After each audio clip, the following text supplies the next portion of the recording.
Good morning and welcome to my garden. I've come to my worm farm this morning and this is what I'm finding. There are so many worms on the outside of the container. Now I'm not sure why that is. I have one theory.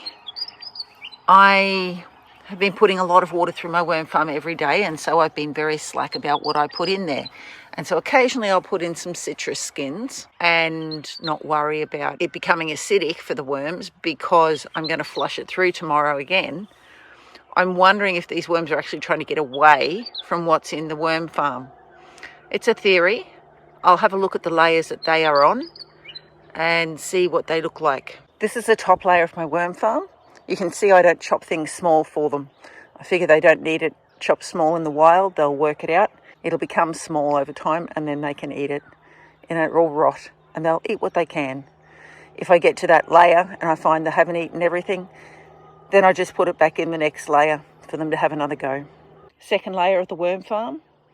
You can see that I put charcoal in my worm farm, trying to create biochar. So when I have a fire, I drag the coals out and extinguish them with a bucket of water, and then I save that to put in each layer of the worm farm. Charcoal is very effective at containing and absorbing nutrients.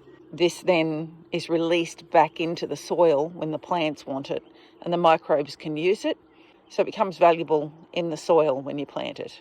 Third layer. I have actually already disturbed this morning, and when I first opened it, the worms were covering the sides all the way to the top. And you see there's a lot of castings in here. Although I put a lot of large items in here, it seems that they do process a lot of it. Fourth layer. This is what the third layer looked like. You can see how many worms there are. There's so many. This layer is looking very processed by the worms. There's a lot of castings around. Some toilet rolls, bunches of paper that haven't been consumed, but that's all right. That's only the fourth layer. We've got 2 to go. Layer number 5. Wow. Lots of worms.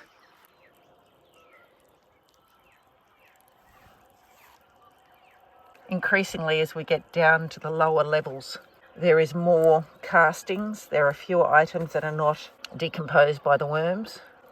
And I'm not too worried about the items that are still large. Their purpose will be to help absorb nutrients, and then when I plant a plant and I put all the castings into the planting hole, the plant will over time absorb the nutrients from the larger items. So I don't think it's a problem at all. Layer number 6.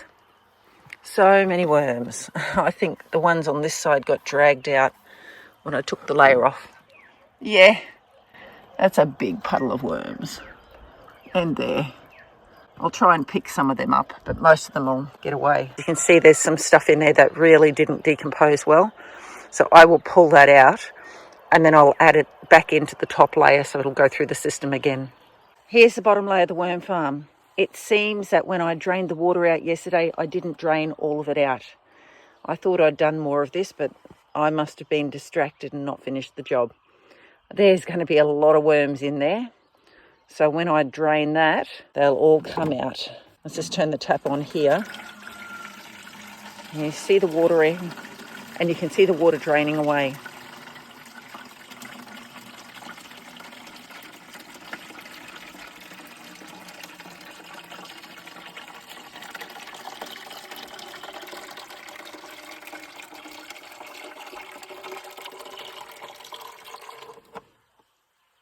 So it looks like we've got a few dead ones in there this morning. That's a little bit concerning. I don't usually have that many dead ones. And I wonder if it's related to the fact that there's so much water in here. That's not what I usually intend. Now when I reassemble my worm farm, I will leave the bottom one out. And the one that was number 5, I'll scrape off the bottom so that doesn't get stuck in the bottom and clog the hole. That eggshell would clog it. And then I'll put that one on first and I'll put them back on in the order. So number 5, 4, 3, 2, 1. And then I'll put number 6 on top. Let the worms go down and then I can use those castings for planting.